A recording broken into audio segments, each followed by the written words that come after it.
Noong mga pagkakataon na yon, ang kapuna-puna sa Ebanghelyo at sikat na sikat sa Ebanghelyong ito'y absent si Tomas. Sabihin niyo po, absent. Siyempre, pag absent, walang alam yan. Kaya huwag niyong pagtatanungin ng mga walang alam yun eh. Kaya nung nakita ni Tomas yung mga alagad at binalitaan siya, nakita namin ang Panginoon. Sabi naman ni Tomas, hindi ako maniniwala.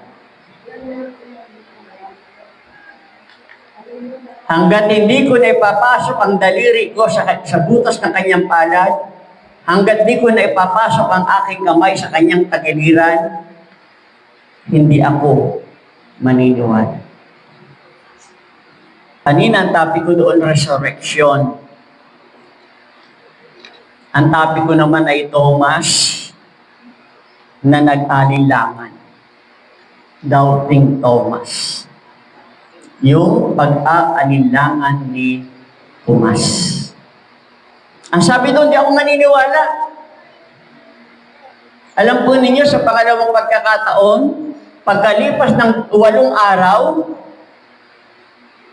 isa sa dahilan kung bakit ang Panginoon Jesucristo ay nagpakita doon, para lang kay Tomas.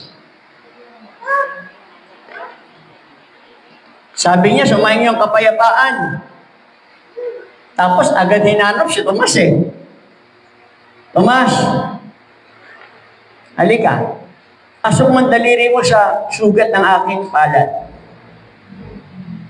Ipasok mo ang iyong kamay sa aking tagiliran. Kasi yung sabi ni Tomas, hanggat di ko na papasok ang aking daliri sa iyong palad, hanggat di ko na papasok ang aking kamay sa kanyang tagiliran, hindi ako maniniwala. Kaya sabi ng Panginoon, Tomas, halika. Pasok mo yung daliri mo. Pasok mo yung kamay mo. Nagulat siya. Ito po ang mensaheng nais kong ibahagi sa inyo ngayon. Purihin ang Panginoon. Batay dito sa talata 24 hanggang 29, ano nga ba ang aral na ibabahagi sa atin ng Ebanghelyo ngayon tungkol naman sa pagdududa? Sabi mo sa katabi mo, pagdududa. Ano yung aral tungkol sa pagdududa ni Tomas? Number 1, ang pagdududa ay bahagi ng karanasan ng tao. Yung pagiging mapagtanong ko, mapagtanong mo, mapagduda ako, mapagduda ka, ang pagiging mapagduda ay bahagi ng ating pagkatao. Ang pag-aalilangan ni Tomas ay hindi kinutya at pinagalitan ng Panginoon. Sa halip ay binigyan siya ng pagkakataong makita at mapaniwala. Ipinakita nito na nauunawaan ng Diyos yung ating mga katanungan, yung ating mga pag-aalilangan, yung ating mga pagdududa,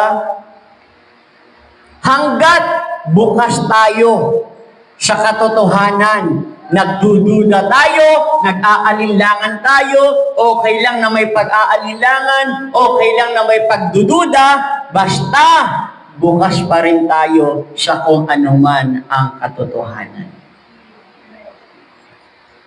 Kasi ang mahirap, may katanungan ka, may pagdududa ka, pero sarado ka na.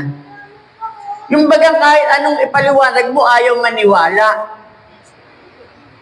Yun naman ang pagdududa ni Tomas. Kahit meron siya noon, bukas pa rin siya sa kung ano ang katotohanan. hindi siya sarado. Kasi wala namang ibang nakakasiyasat ng kalooban natin, kundi siya. Kung bakit ka nagtatanong, kung bakit ka nagdududa, ang Panginoon alam niya ang dahilan. Di ba pag tayo nagduda, may kasama pang paghuhusga? Pinagdudahan ka na, hinusgahan ka pa. Si Jesus hindi siya ganoon. Kung bakit ka nagkamali, kung bakit ka nagduda, kung bakit ka nag-alinlangan, may mga kanya-kanya tayong dahilan. Kaya sinasabi dito sa awit 139 verse 23 to 24, suriin mo ako, Diyos, at alamin mo ang aking puso. Subukin mo ako at malaman mo ang aking mga pag-iisip. At tignan mo kung may masamang daan sa akin at patnubayan mo ako sa landas ng walang hanggan. Dito, ipinapakita na handang tanggapin ng Diyos yung ating mga katanungan at pag-aalinlangan at handa niyang linisin at muli niya tayong patnubayan. Marami sa atin hindi naglilingkod kay El Shaddai kasi may pag-aalinlangan. May mga katanungan. Pero kung magiging katulad tayo, dito sa sinasabi sa awit, pakiusap niya sa Diyos, siyasatin mo ako, ngunit ako naman ay patnubayan mo. Tingnan mo kung may pagkakamali ako, tingnan mo kung may kasinungalingan sa buhay ko, subalit humihingi ako ng iyong patnubay. Sabi sa Tito chapter 1 verse 2, sa pag-asa ng buhay na walang hanggan, ipinakita ng Diyos na hindi nagsisinungaling mula pa noong panahong walang hanggan. Anong ibig sabihin nito? Ipinapakita na sa kabila ng ating pag-aalinlangan, maaari tayong umasa sa pangako ng Diyos na totoo at tapat. Nag-aalinlangan man ako, nag-aalinlangan man tayo, paminsan-minsan, pero ipanalangin naman natin sa Diyos na Panginoon, patnubayan mo naman yung aking mga paninindigan. Patnubayan mo naman, Panginoon, ng aking desisyon, ng aking isip, ang aking ginagawa. Dahil kung meron man tayong mga ganitong pag-aalinlangan, ang Diyos ang gagabay sa ating buhay. Purihin ang Panginoon.